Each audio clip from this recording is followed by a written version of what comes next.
Hi Sequels friends, it is the first Friday of a new month and you know what that means. Let's talk about January sales.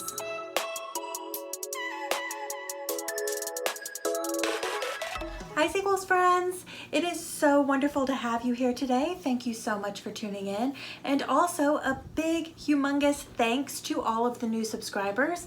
I'm thrilled to know that you are finding this channel useful, and I really do appreciate your subscriptions. And if there's anything you're ever looking for, please feel free to request it in the comment section. Now if you happen to be new, my name's Heather and I am a part-time reseller across various online platforms, and I like to share my reselling journey with you here on YouTube. So as I said in the intro, today is the first Friday of a new month, and every first Friday of a new month I talk about sales from the previous month. So today we are going to go over the first month of 2022 sales. Total gross sales for January of 2022 came in at $1,758.67. Loving that. Now our ROI is at 63%, which means total net sales. Net sales are the sales I love to talk about the most because that's the dollar amount that actually gets moved over into my bank account. And that ended up being $1,114.04. So that is about a 19% decrease to December, though I would tend to expect that I would have a little bit lower sales numbers than in December. I did go ahead and compare it to January of last year. January of 2021, I netted $1,240.25. So it is 11% decrease to January of last year. I am not very happy about that, but after I go over my normal numbers, we will dive into why that is, and maybe you guys can help me with some insight if you're having similar issues. But let's get back into the normal numbers that I gave you right here. 63 total units sold. The average sale price did take a nosedive. I was hitting $23.01 for December, which I was thrilled about, especially given that I was running so many promotions that month. But I did dive all the way down to $17.65, did not hit my goal of over 20 bucks. But I don't know if a lot of you are aware, well, you probably are, because even if you're not resellers or new resellers, you're shoppers. So some things hold true, and that is January, it's clearance month, baby. Everybody is out there looking for a deal, and they typically have a Christmas money in hand and want to get the most bang for their buck. As I mentioned before, my ROA, that is my return on my investment. So out of the total sales that I make, how much do I typically move in to my bank account? And that came in at 63, which is a tick up from 61 last month. Now last month in December, 25% of the total dollar sales ended up being sales that made me over 20 bucks net. This month, 36% of my sales ended up making me over 20 bucks net. Yes, that is a huge increase. Now you may be wondering to yourself, how did you not hit an average net price of 20 bucks? Why is it at 17 and change if you've increased the amount of units you're selling over 20 bucks? And I'll tell you why, my friends. For every sale that I had over $20, I had a $5 sale, a $10 sale. I mean, those clearance prices are set to go. They were nickel and diming me, all of those clearance prices.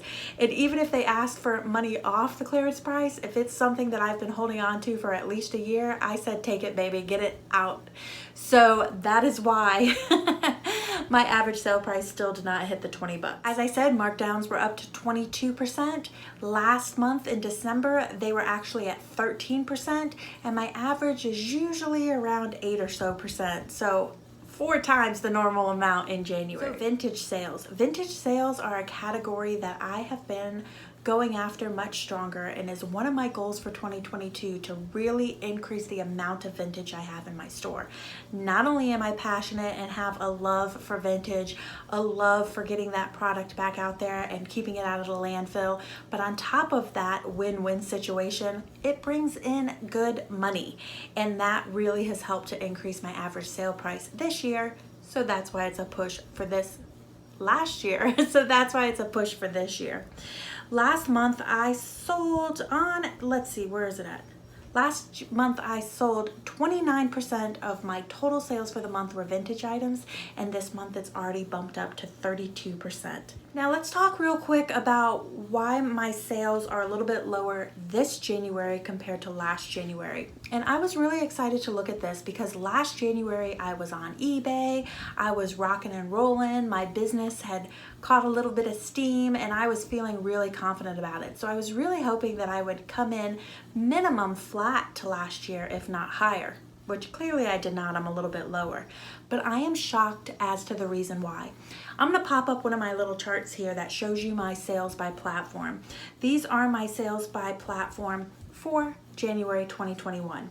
As you can see, I did about 500 on Poshmark, 772 on eBay, none on Etsy, and none on Facebook, and I wasn't even thrilling at this point. So about 40% of my sales were on Poshmark and about 60% of my sales were on eBay. eBay was a huge portion of my business at this time. I hadn't started Super Posher yet until mid-February, so I didn't see that jump in Poshmark sales that I have seen and that I talked about in my, I always call it Super Posher, but they now call it One Shop video. So eBay was a huge portion of my business.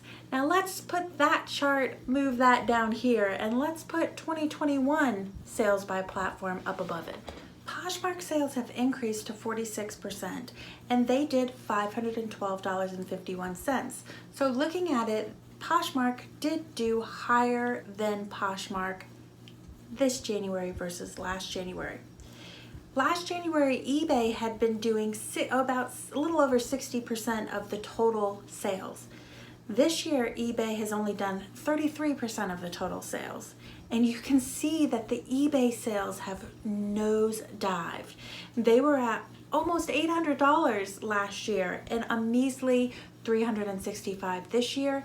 I am telling you guys, since October, I've always been sporadic on eBay. I've been tracking my numbers diligently, and I gotta tell you, since October of last year, I am just having so many problems on eBay, and my strategy has been the same. I'm listing regularly, I'm sending out offers to likers regularly or watchers regularly, and I'm also relisting regularly.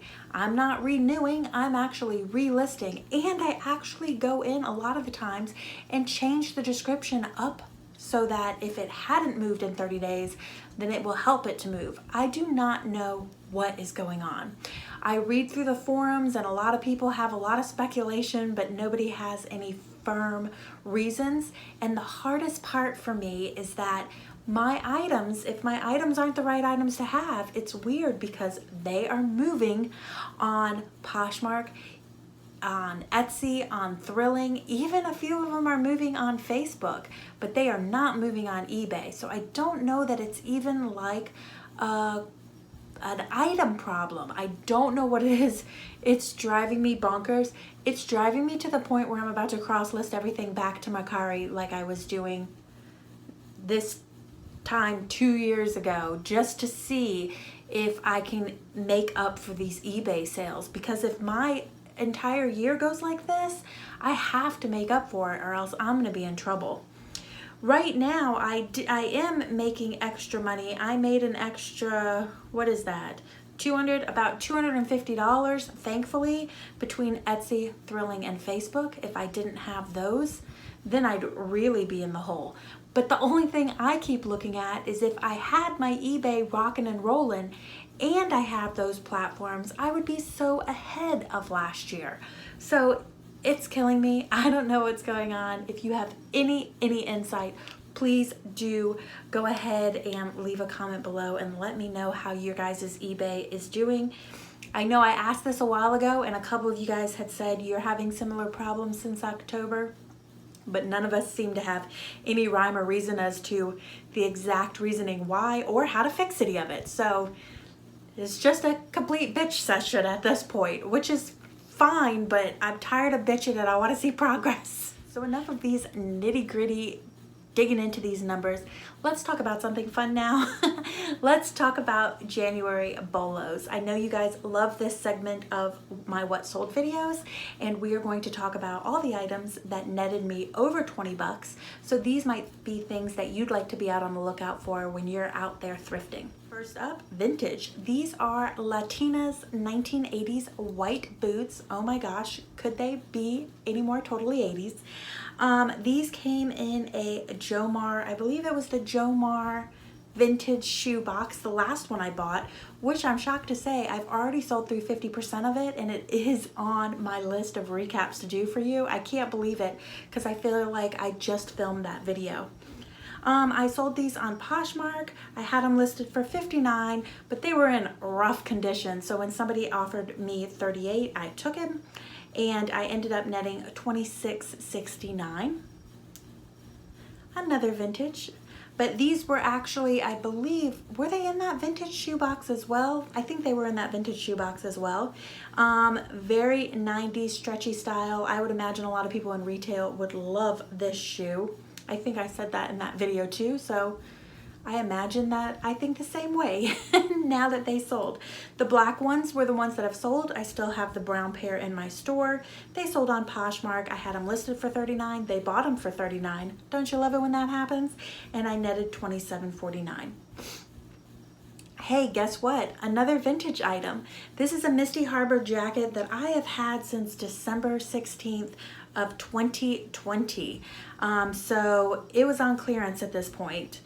I had it listed for $22, but if you've watched me for any time, you'll notice that I'll sometimes mark things down on clearance on eBay and then forget to mark them down over on Poshmark or Etsy. And that was the case with this. It sold on Poshmark. I had it listed for $22.05 on eBay, but I had it listed for $39 on Poshmark, and they bought it at $39, and so I netted $25.21. Love when that happened. Laurel, I can't talk. It's a Scotta brand wool blazer. This came from Visco's Weather, Jomar Visco Weather, Sweater Weather, Visco Girl Box. Blech. I ended up selling this on Etsy. I had it listed for $99. They bought it for $99, and I ended up netting $71.75. If you see this brand, I'll try to get up close on that label in the wild. Definitely pick it up. This is a Mila, I think it's pronounced Shom. I don't know. And it is a lime green and yellow linen scarf that came in a thread-up scarf box. Yes, you can sometimes get some scarves that will net you over 20 bucks, and this was one of them. I had it listed for $29, and it looks like on eBay they came in and paid $33.99, so that's the $29 plus the shipping, and I netted $23.89. Back to the vintage Lane Bryant Intimates. This was a gorgeous intimate I picked up at the bins. I was so in love with this. This would have made a great nightgown, as well as wear a long sleeve form-fitting shirt over it and some combat boots and wear it out kind of thing.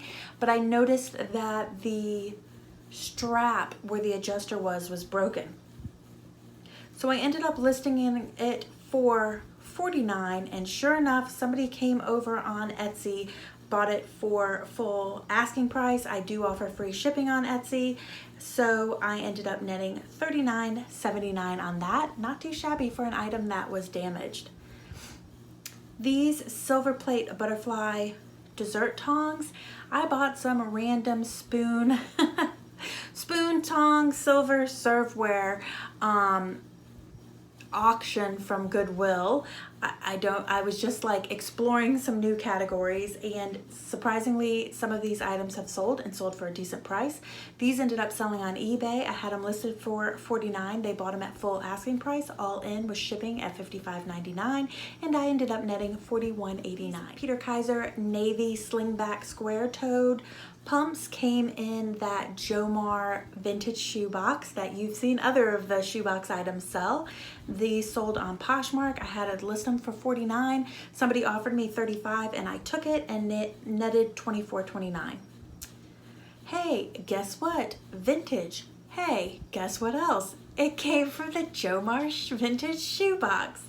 These Joan Halpert satin pumps, so adorable.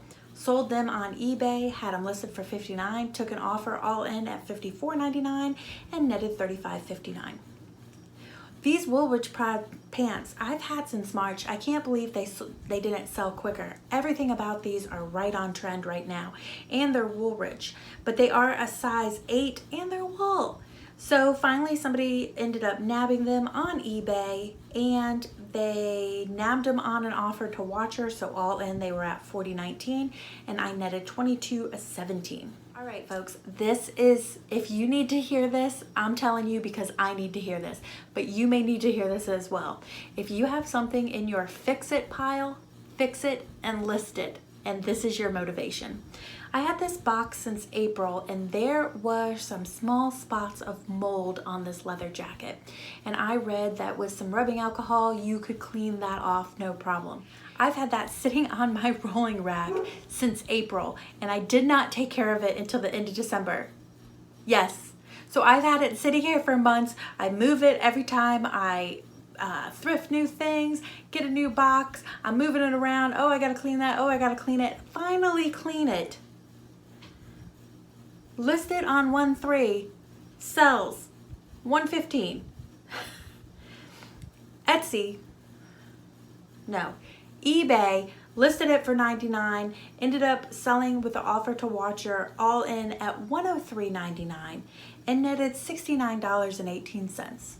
So I had $69.18 that I pushed around here for how many frickin' months when I should have just cleaned it and put it online. I got my 70 bucks. So if you need this, if you know there's something in your pile you've been neglecting, take this as motivation to get it taken care of, get it listed so that you can get that money. Speaking of jackets, I'm finally selling through some of these trench coats that I've had for a while. I've had this one since November of 2020. It is a London Fog trench coat. I ended up selling it on Poshmark. I had it at a clearance price, so they ended up buying it for 30 bucks and I netted $21.32. I had that listed for way higher than that when I first listed it. Bear traps, these little booties ended up coming in a Jomar pre-loved shoebox, and I sold them on Etsy, all in, full asking price, $42.99 and netted $21.17.